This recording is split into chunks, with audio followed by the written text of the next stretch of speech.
नमस्कार दोस्तों, मैं हूं संजना बिष्ट और स्वागत है आपका मेरे चैनल में। तो आज मैं बात करूंगी श्री कृष्ण के बनाए हुए राधा कुंड व कृष्ण कुंड की। एक बार कंस ने श्री कृष्ण को मारने के लिए अश्वासुर को भेजा, जो कि एक भयानक बैल था जिसने पूरे वृंदावन में तबाही मचा दी थी। पूरे वृंदावन को तहस महस कर दिया था। उनके सभी मिट्टी के बनाए हुए घरों को तोड़ दिया था। वृंदावन के बने हुए बांध को भी उस बैल ने तोड़ दिया, जिसके कारण पूरा बांध का पानी वृंदावन में फैल गया और वृंदावन के सभी लोग परेशान होने लगे और डरने लगे कि अब इस बैल से कैसे छुटकारा पाएं तथा इस बलवान बैल का सामना कैसे करें। तभी वहाँ श्री कृष्ण आते हैं, जो कि गाय चराने के लिए गांव से काफ़ी दूर गए थे। कृष्ण ने जब यह देखा कि किस तरह बैल ने पूरे गांव में तबाही मचा दी, फिर श्री कृष्ण ने उस बैल से युद्ध किया। वह बैल बहुत बलवान था। उसने श्री कृष्ण को अपने सींगों से पटक दिया।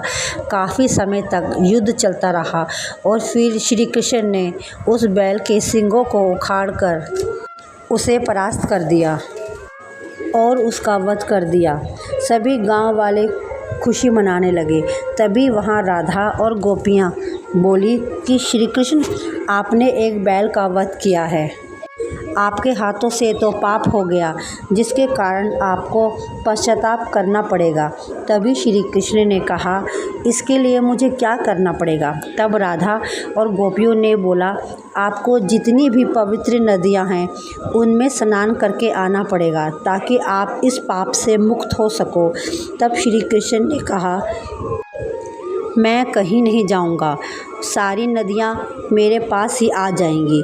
उस बैल से युद्ध करते समय बहुत बड़ा गड्ढा हो गया था और फिर भगवान श्री कृष्ण ने अपनी बांसुरी बजाई। उनकी बांसुरी से सभी नदियां वहीं प्रकट हुई। फिर वह सारी नदियां एक एक करके उस कुंड में चली गई, जिसका नाम कृष्ण कुंड रखा गया। कृष्ण के कुंड बनने के बाद राधा से कहा, तुमने उस बैल का पक्ष लिया है, इसलिए तुमको भी इस कुंड में स्नान करना पड़ेगा।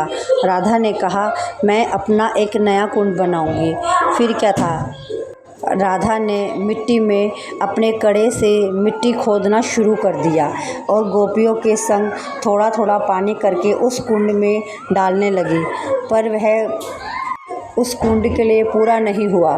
भगवान श्री कृष्ण सब देख रहे थे।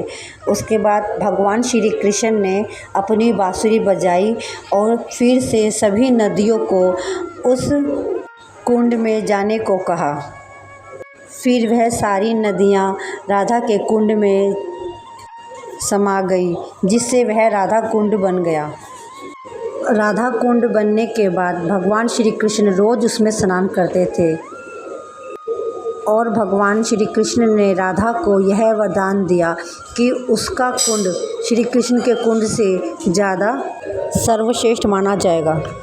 राधा कुंड में नहाने से संतान प्राप्ति होती है और पुत्र प्राप्ति होती है। राधा रानी के चरणों में उन्हें भक्ति प्राप्त होती है, क्योंकि यह अष्टमी वाले दिन ही इस कुंड का निर्माण हुआ था, जिसके कारण जो भी अष्टमी को यहाँ स्नान करते हैं उनकी हर इच्छा पूरी होती है।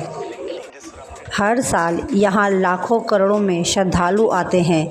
इस कुंड की एक और खासियत है कि श्याम कुंड दूर से काला और राधा कुंड दूर से सफ़ेद लगता है।